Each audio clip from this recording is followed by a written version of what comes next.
Bonjour à tous, je suis l'étudiant Jacques, donc étudiant en lettres, langues et arts, tel que vous êtes en train de lire sur vos écrans. Dans cette vidéo, nous allons vous parler de quelques erreurs courantes à français parlé, accompagnées bien sûr des différences et des exemples pratiques. Nous passons à la différence entre erreur et faute. L'erreur, c'est une action fautive due à un manque de connaissances ou de compétences. Elle est souvent involontaire. Tandis que la faute, c'est un choix mal fait, accidentel, involontaire. Elle est couramment utilisée dans les conversations. Bref, l'erreur, c'est un manque de connaissances. Tandis que la faute, c'est tout simplement un mauvais choix. Nous passons à l'erreur numéro 1.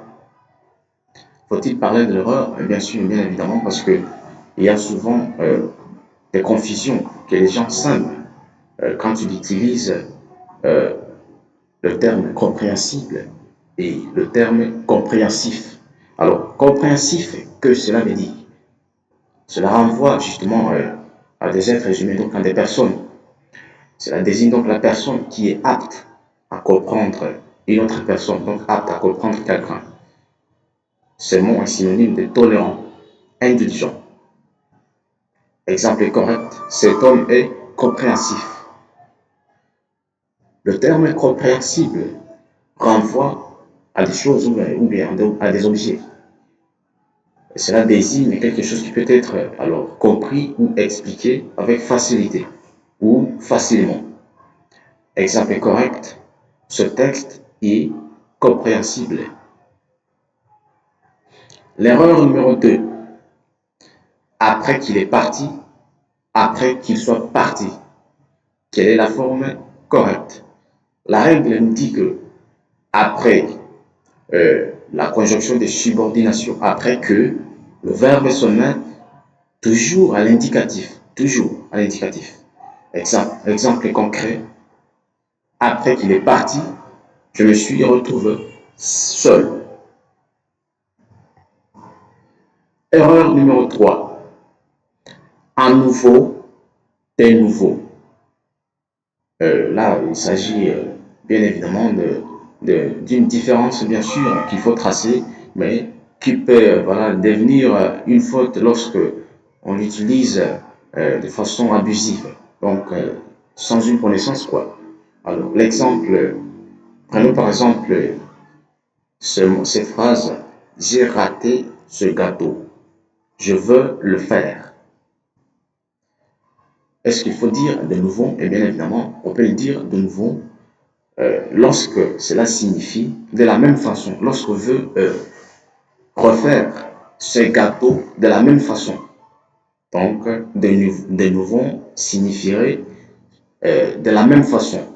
Donc, il sera encore raté. À nouveau, cela signifie d'une nouvelle façon. Donc, il a plus de chances d'être réussi.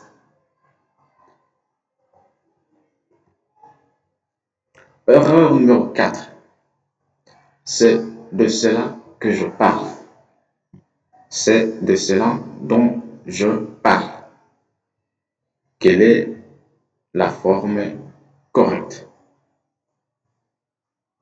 La règle nous dit les pronoms relatifs dont contient déjà la préposition de. Alors c'est pour cela que vous voyez la forme correcte pour ces phrases, ce serait c'est de cela que je parle ou c'est là dont je parle. La forme correcte, c'est de cela dont je parle. Alors, quand vous dites que c'est de cela dont je parle, c'est une forme de tautologie, parce que, bien évidemment, peut-être que vous êtes en train de constater dans la règle, il est dit que les pronoms relatifs dont contient déjà la préposition des. Alors, donc, il est inutile de dire que c'est de cela dont je parle. C'est la forme incorrecte. Il faut plutôt dire c'est de cela que je parle. ou alors c'est là dont je parle. Merci. Si la vidéo vous a intéressé, n'oubliez pas de cliquer sur la cloche de notification pour ne pas rater les prochaines vidéos. En plus,